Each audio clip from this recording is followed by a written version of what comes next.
Hi, welcome back. How's everybody today? It's lovely and sunny here. I'm sat in Portsmouth in Cusham Hospital because I'm doing some more interpreting.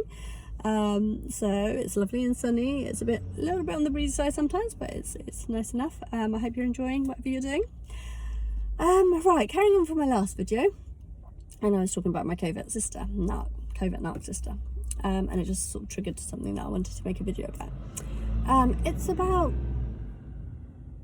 in Islam, we are told that, orphans and people who are less fortunate than us, say children who have lost their parents, people who are, vulnerable people, you get the disabled, you get all of these kind of people, and we should do our best and do more or as much as we can to help them and to support them and things. And this has happened quite a lot, where I've noticed that people will say adopt someone, or foster a child, or say a friend of mine at school, her parents died in a car accident. She was in India. Her parents died in a car accident. She came and stayed with her auntie, and her auntie was vile to her. She was so abusive to her. And yet I didn't actually know the extent of the abuse until recently, that one of my other friends said that one day she actually ran away from home and said that her auntie was beating her, and she ran away for her life. It's almost like she was running for her life, and because this other friend lived near her, she ran to her house and was scared for her life. I always knew that she was upset and she was sad, and she always had this sadness in her eyes, and she used to laugh, she used to smile all the time, and I was quite close to her, and I always felt sorry for her. She had this vulnerability and this sweetness about her, this almost like innocence about her, which really appealed to me, and really sort of was endearing, I think.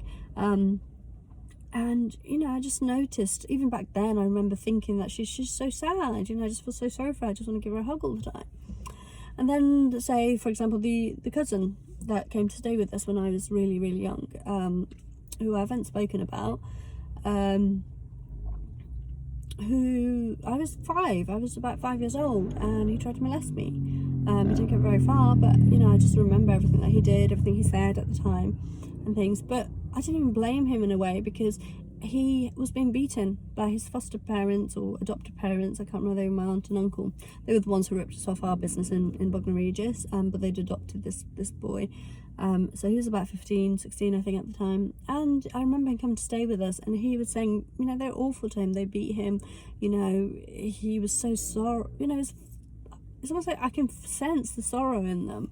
These people, these vulnerable people, been adopted by someone, or being tortured, or being abused, and I can just sense how sad they are. I just get this feeling of sadness, and I get that all the time. I meet other people, and I can feel, I've met a girl recently that I feel so sorry for, that I can feel the pain inside her.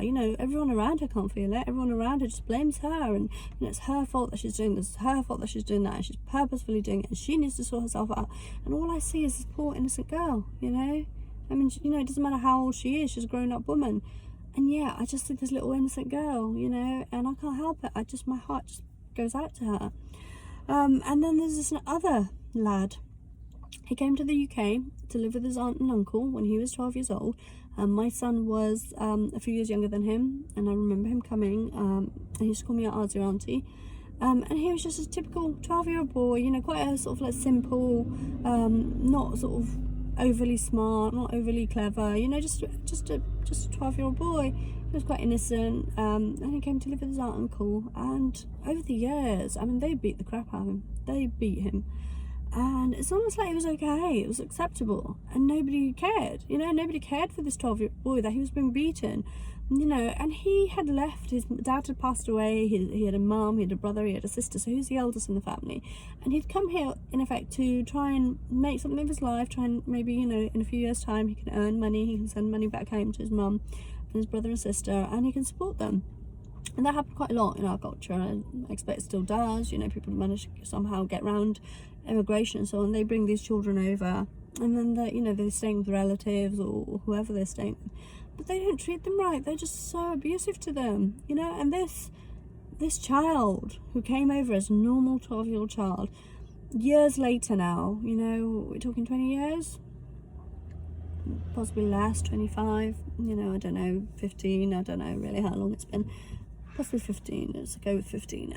So now he's a disabled adult, he's a special needs adult. He wasn't special needs when he came here. The only thing that I can think that made him into a special needs adult is that he was beaten and abused and bullied, with the people that he was living with. They did not treat him right. But we're not allowed to talk about it. We're not allowed to say that they were abusing him. You can't beat the crap out of a child. Where does it say that it's okay to beat the crap out of your child? Even if it's your nephew, even if it's your son, even if it's your daughter, you can't beat the crap out of people. Why? Why do you do that for? It just shows your inability to handle your anger and your frustrations. You're angry, you're frustrated, so you go and beat a child up. Where does that happen? Why does that happen? Why is it allowed to happen? Why does nobody say anything? And so people around them know this. They know, they're aware of it, and it doesn't matter.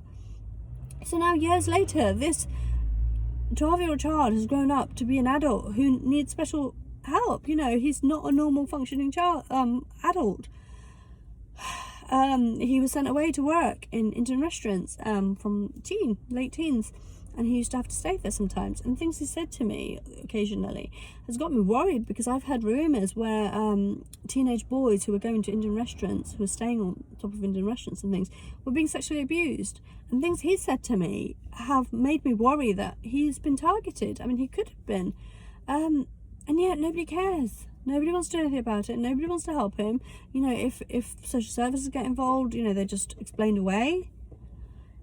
It's just horrendous, and it breaks my heart when I hear these stories of people being abused like this. Why do we not talk about it? Why do we not stop it? Why do we not do something about it? Why is it okay for these people to do that? These are children. These are innocent children, innocent people, vulnerable people. They need our help and support. More people need to talk up. More people need to be brave enough to speak up against these kind of things. These are horrendous, heinous crimes, against humanity, against society, against the vulnerable. Islam teaches us to love one another, to be tolerant of one another, to look out for one another, to help the needy, help the vulnerable, help the poor. And yet we just, as human beings, what do we do? What do any of us do for anybody else? Do we care? Do we even look out for anybody?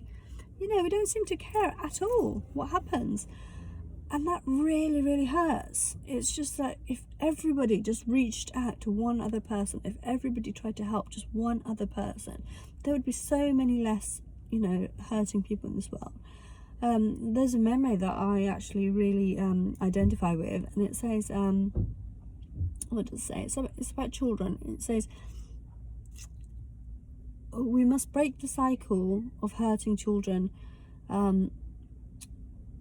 I'll have to check it actually and let you know the last one, but it's about hurting children, and it says that you don't need to hurt children to make them into good people. They already are good people. When you hurt children, you build a society of hurt people, and then when these hurt children grow up, they're hurting people, they're hurting adults, and they will go on to hurt other people because they've been taught that that's okay and that's acceptable, and it's not. We don't need to hurt children to make them into good people. They already are good people. We just need to learn how to manage them properly and how to manage our own anger and our own frustrations. I mean, we all do it. There is not a person in this world who has not lost their temper, who doesn't get angry, who doesn't get frustrated, who doesn't tell the child off, who doesn't, everybody does it. Everyone's got strains, everyone's got work, everyone's got responsibilities, money problems, job problems, relationship problems. There's so much to contend with. We're in the middle of a coronavirus pandemic, it's awful. So it is a lot to contend with, but that doesn't mean that we hurt children for it. There's no need. There are other ways to discipline your child. You can bring up children to be good, listening, they've disciplined, well brought up children without hurting them, without beating them, without punishing them so severely.